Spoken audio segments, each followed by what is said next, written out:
स्वागत है आपका हमारे YouTube channel Dhruva engineering tutorials में। बच्चों, ये जो लेक्चर है ये EDD के लास्ट चैप्टर का लेक्चर चल रहा है और इस लेक्चर में हम बताने वाले हैं आपको आउटडोर सब स्टेशन के एस्टीमेट को कैसे बनाते हैं, उस पर क्वेश्चन लेंगे। इसके पिछले वीडियो में मैंने पोल माउंटेड सब स्टेशन का वीडियो बना के डाला हुआ है कि पोल माउंटेड सब स्टेशन को लगाने में कितना खर्चा आता है, कैसे हम उसका एस्टीमेट बनाते हैं, ये क्वेश्चन मैं करवा चुका हूँ।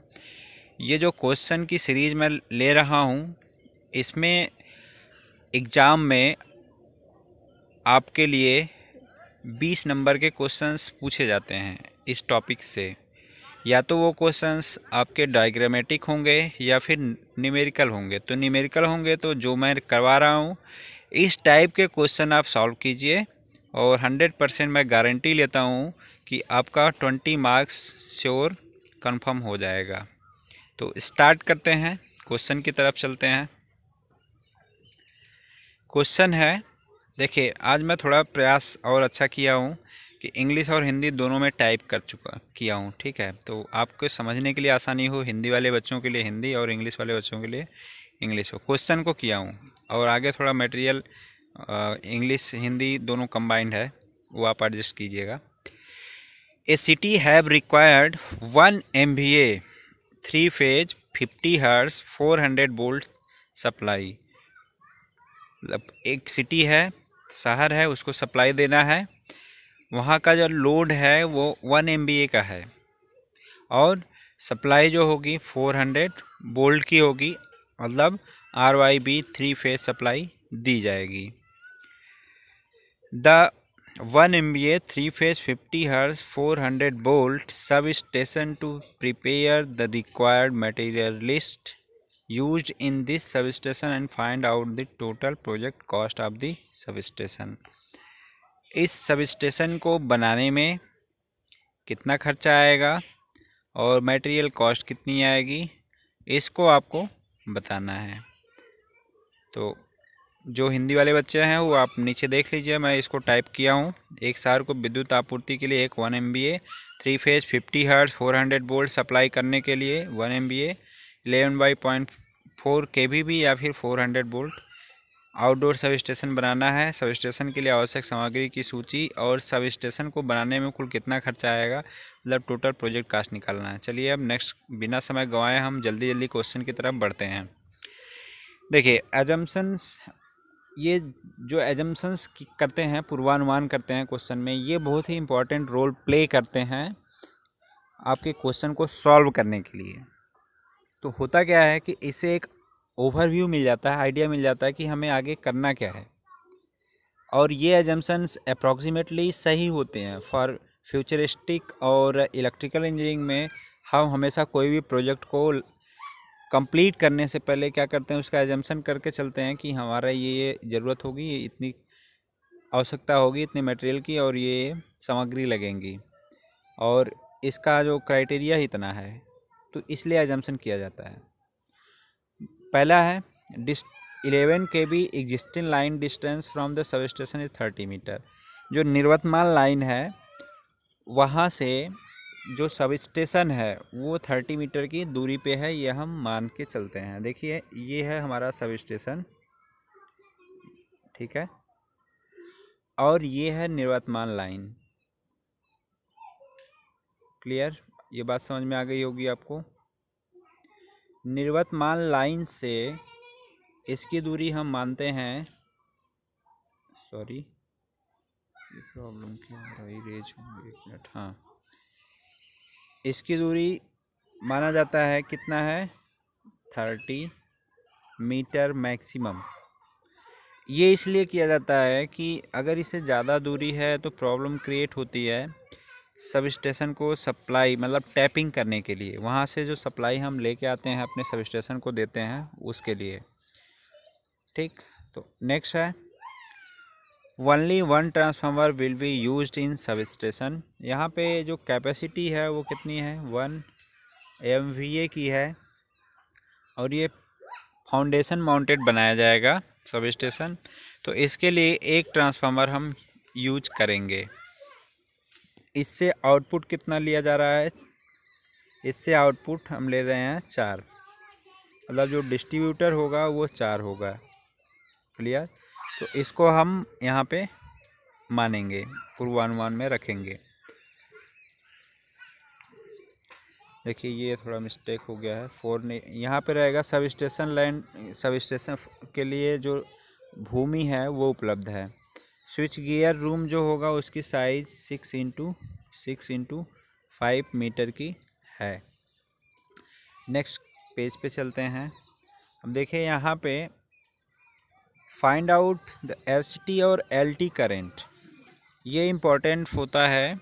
एसटी और एलटी करंट निकाल के ही हम डिसाइड कर पाएंगे कि जो कंडक्टर मटेरियल है वो कैसा होगा, कंडक्टर की साइज़ कैसी होगी, केबल की साइज़ कैसी होगी, और उसमें लगने वाले उपकरण और एसेसरीज। उपकरण का मतलब इंसुलेटर और क्रॉस आर्म, उसके साथ में फिटिंग्स, और एसेसरीज में जैसे फ्यूज आ गया, टीपीएम स्विच आ गया, सर्किट ब्रेकर आ गया, इस तरीके की चीज़ें होती हैं जो एसेसरीज में आती हैं।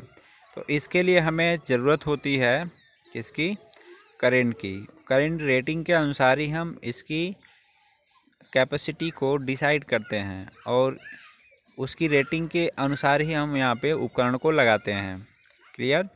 तो चलिए अब निकालते हैं। एचटी साइड में 11 kV, एक 11 kV, ये थोड़ा मिसप्रिंट है, 11 kV जो सप्लाई है उधर करंट कितनी होगी? आपके पास में अवेलेबल क्या है? पावर, अपरेंट पावर अवेलेबल है, वो कितना है? 1 MVA है। तो हम डायरेक्टली किलोवोल्ट में बदल लेते हैं। क्लियर? ये कितना हो जाएगा? KVA में हो जाएगा, 1000 KVA। अब इसमें हम डिवाइड करेंगे किससे?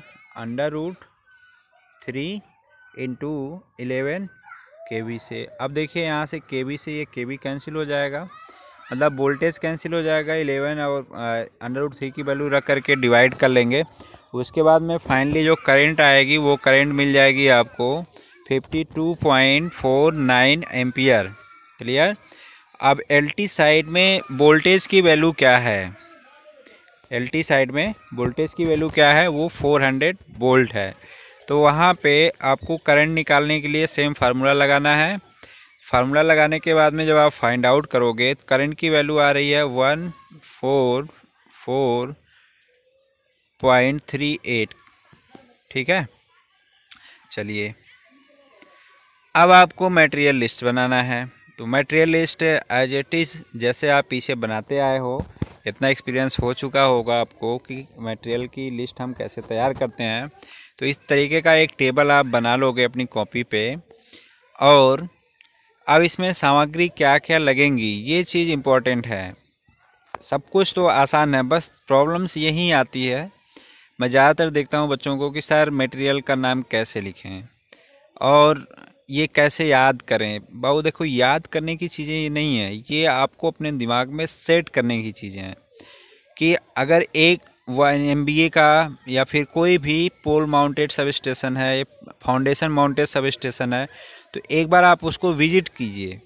ठीक है? विजिट करने के बाद में एक एक उपकरण को आप देख करके अपने दिमाग में सेट कीजिए कि ये उपकरण यहाँ लगा होता है, इसका काम ये होता है। ठीक है? ये उपकरण यहाँ लगा है, इसका काम ये है। तो जब आप अपने दिमाग में सेट कर लोगे तो ये क्वेश्चन इतने इजी हो जाएंगे कि आप चुटकी बजा के क्वेश्चन सॉल्व कर लोगे। ठीक है? तो हम यही रिक्वेस्ट करेंगे आपसे कि आफ्टर लॉकडाउन, जब खुल जाएगा लॉकडाउन, तो आप एक बार पोल माउंटेड सब स्टेशन को अच्छे से विजिट कीजिए। हमारा वीडियो बना के डाला हूँ, उसको देख लीजिए अगर नहीं देखे हैं तो। और जो फाउंडेशन माउंटेड सब स्टेशन होते हैं 33/11, 132/66 kV, 220/132 kV, 400/220 kV, इनमें से कोई भी सब स्टेशन जो आपके नज़दीक हो, जहाँ पे आपकी कोई पकड़ हो, परिचय हो, आप जाके विजिट कीजिए और अपने दिमाग में सेट कर लीजिए, और ये क्वेश्चन बिल्कुल हलवा हो जाएगा आपके लिए। चलिए मटेरियल लिस्ट पे आते हैं। देखिए एलटी साइड में तो लाइटनिंग अरेस्टर लगता नहीं है, एसटी साइड में लगता है। तो यहाँ पे एक हमें चाहिए लाइटनिंग अरेस्टर। अब देखिए थोड़ा दिमाग में ट्रिकी होना चाहिए आपके।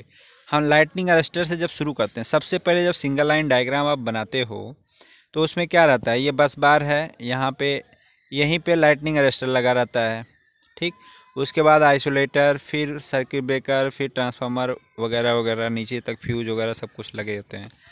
तो इस तरीके से आप एक सीरीज वाइज जब लिखोगे टेबल में तो आपको भूलेगा नहीं, कोई मटेरियल छूटेगा नहीं।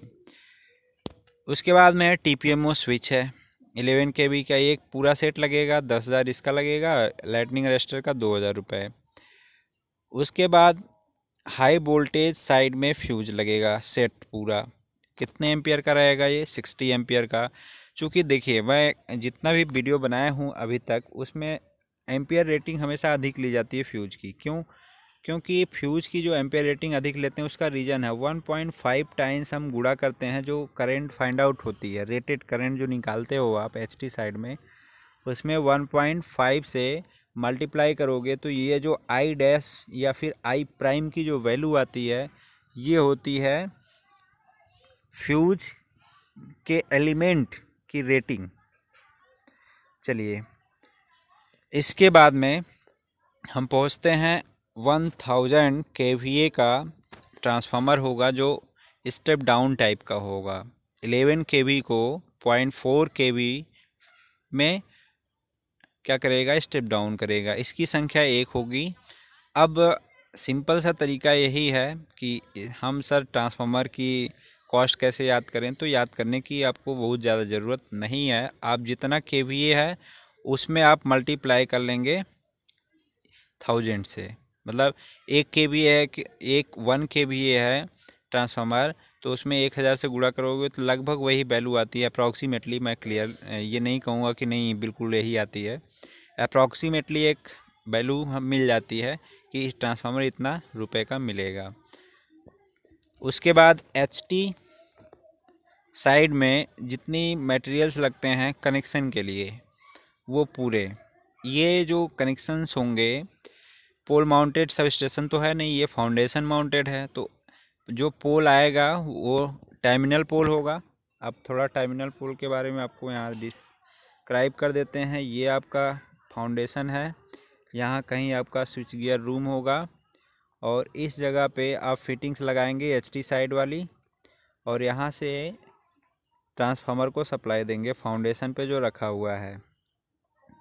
ये बात समझ में आ गई होगी। तो HT साइड में इधर जितना मटेरियल लगेगा कनेक्टिंग मटेरियल डबल पोल के लिए, इंसुलेटर सहित सब कुछ हम मान लेते हैं कि एक सेट लगेगा, और इसकी कॉस्टिंग आएगी 10,000 रुपये। अब इसमें आप चाहें तो अलग अलग भी करके बना सकते हैं टेबल की, HT साइड में कौन कौन सी सामग्री लगी, पिन टाइप इंसुलेटर, फिर उसके बाद में डिस्क टाइप इंसुलेटर, फिर डेंजर प्लेट, फिर बारबेड वायर, और LA आइसोलेटर वगैरह वगैरह, ठीक है।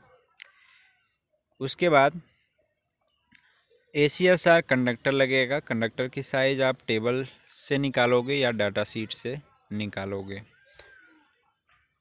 नेक्स्ट, अब कंडक्टर की साइज़ में थोड़ा सा मैं बताना भूल गया, कितना लंबा हम कंडक्टर लेंगे भाई।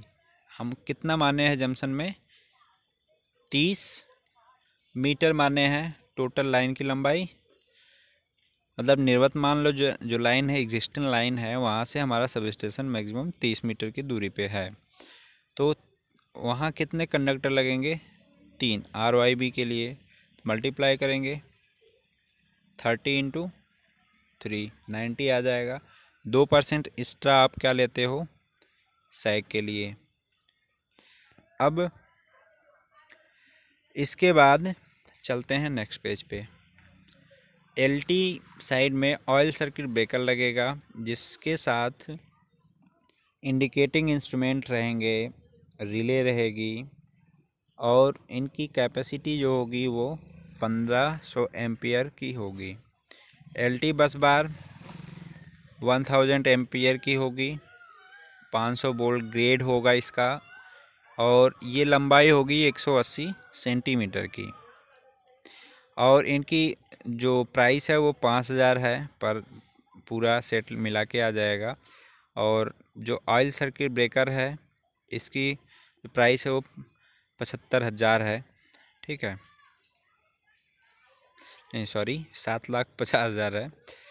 और उसके बाद में 400 ampere 500 volt LT switch board और ACB एयर सर्किट ब्रेकर जिसको हम पूरा बोलते हैं, मेजरिंग इंस्ट्रूमेंट, इंडिकेटिंग रिले, उसके बाद में आउटपुट टर्मिनल सहित पूरी व्यवस्था हम लेते हैं। ये कितना होगा भाई, यहाँ से हम कितना बताए थे, क्वेश्चन में दिया है कि 4 डिस्ट्रीब्यूटर निकलेंगे। ठीक, तो जितना डिस्ट्रीब्यूटर निकलेगा उतनी संख्या हम यहाँ पे गुणा करके रख लेते हैं। तो 1,50,000 पर मटेरियल के हिसाब से ये रहेगा, इसको हम मल्टीप्लाई कर लेंगे। इसके बाद स्विच गियर जो रूम है उसको बनाने में खर्चा आएगा, तो आप जितना सस्ता बनवा सकते हो, लेकिन एक आपको कॉस्टिंग मेंटेन मतलब जो क्वालिटी है उसको मेंटेन करना है, तो आप देख लेंगे अपने हिसाब से 50 से 1,00,000 से 1,00,000 रुपये तक हम रख लेते हैं। ऑयल सर्किट ब्रेकर और उसके नींव के लिए सामग्री जो होगी वो पूरी चीज़ें एक साथ कैलकुलेट करके आप रख लो। LT संयोजन सामग्री, केबल बॉक्स, लग, जोड़ पदार्थ आदि। ये LT साइड का मतलब ये होता है, मतलब जो ट्रांसफार्मर लग गया ये, और यहाँ से जो डिस्ट्रीब्यूटर निकल रहे हैं ये वाला, इसके लिए।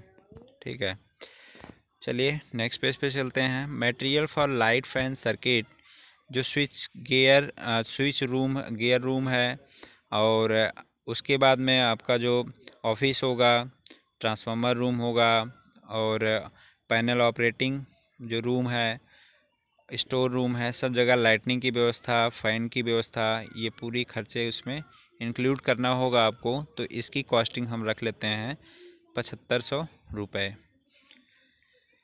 और अर्थिंग यहाँ पे आपको मिनिमम 4 बनाने हैं। क्यों 4 बनाने हैं? बिकॉज अर्थिंग रेजिस्टेंस को जो वैल्यू है उसको कम करना है, साथ में रिलायबिलिटी अच्छी होनी चाहिए। एक अर्थिंग ख़राब होती है, दूसरी ख़राब, तीसरी, इस तरह से हम सब स्टेशन में कई जगह अर्थिंग बनाते हैं, उससे हमारी सेफ्टी बढ़ जाती है। डेंजर प्लेट एक लगेगी, बाहर पोल पे लगा देंगे जो डबल पोल होगा, ये 50 रुपये का पड़ेगा। मिसलेनियस मटेरियल्स हैं वो लगभग 1500 रुपये हम रख लेते हैं। मिसलेनियस में जैसे नट बोल्ट वाशर हो गया, और थोड़ा बहुत खर्चा हो गया, पानी का खर्चा हो गया, लाइट का भी खर्चा आएगा क्योंकि आप ड्रिल करोगे, और कई चीज़ें हैं, बिल्डिंग करोगे, वो पूरी चीज़ें। ठीक है, अब हम बनाते हैं मटेरियल कॉस्ट को, एस्टिमेट करते हैं। पूरा जो मटेरियल कॉस्ट आप पीछे देखे हो वो कितना आ जाती है, वो आ जाती है 24,34,475 रुपये।